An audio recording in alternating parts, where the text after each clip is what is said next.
All right, welcome back to another Live Life Aligned podcast episode. Today we have the honor of interviewing John Wood, who is from Perth, Australia, and a fellow explorer. And we are very, very excited to have you on. Thank you. Thank you both.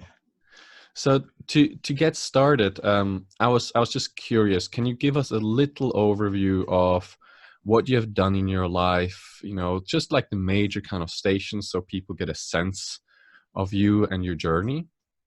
hmm Wow. Given that I'm almost 78, that's quite a story. Briefly, I was born on the other side of the tracks.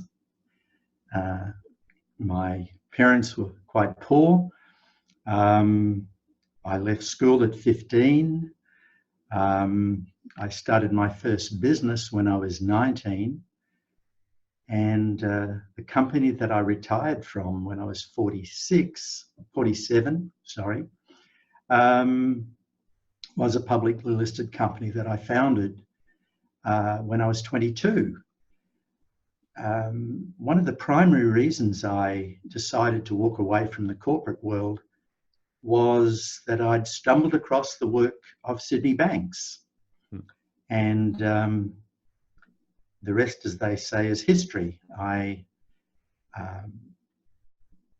went to Salt Spring Island, met Sid, met a number of the people that had been profoundly influenced by his discoveries. And I started a centre in Perth. And this was the first centre outside the USA, or North America, I should say. And I retired from that in 2006 and just kept exploring. And in 2010, I was on retreat in the Amazon jungle in Peru, and I had a very major insight.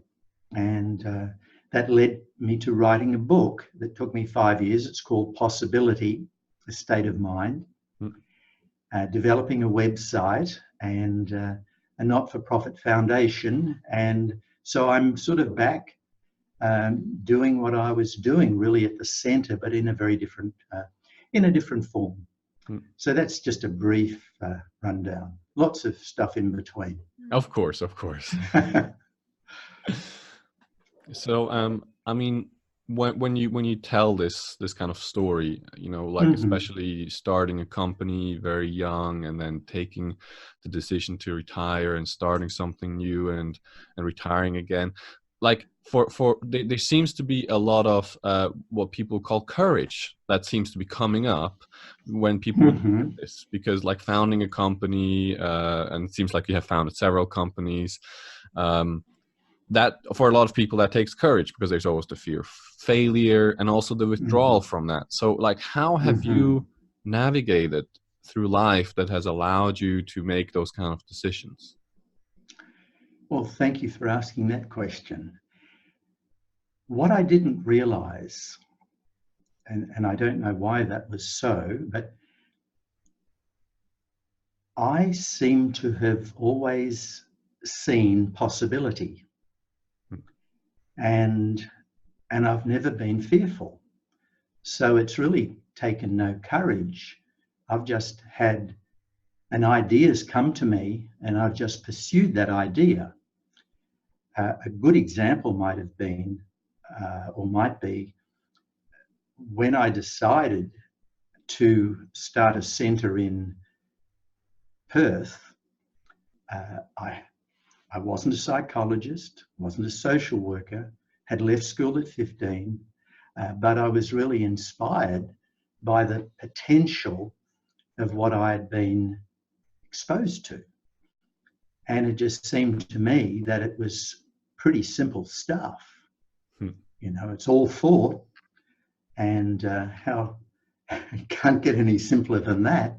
So I started this centre, and In fact, the first clinical director of the centre was a woman called Dr. Carol Ringgold from Florida in the USA. And it just grew from there. And it was I set it up to really work with the, how would I describe it, with people that didn't have much. And so it was largely, well, it was not largely, it was a philanthropic undertaking. And but it was costing a lot of money to operate. And so eventually I started working with companies, and because of my background and what we had to offer, we were able to attract organizations that were captivated by what we were doing and what we were offering, the promise, the implicit promise we were making in the work we do or were doing.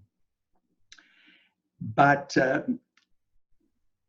unfortunately, although the centre then became viable, I mean, it was self-sustaining then,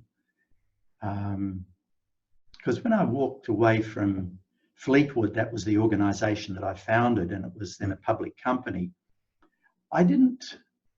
The industry had gone through a terrible period, and although the company was then on a sound footing and heading in a good direction,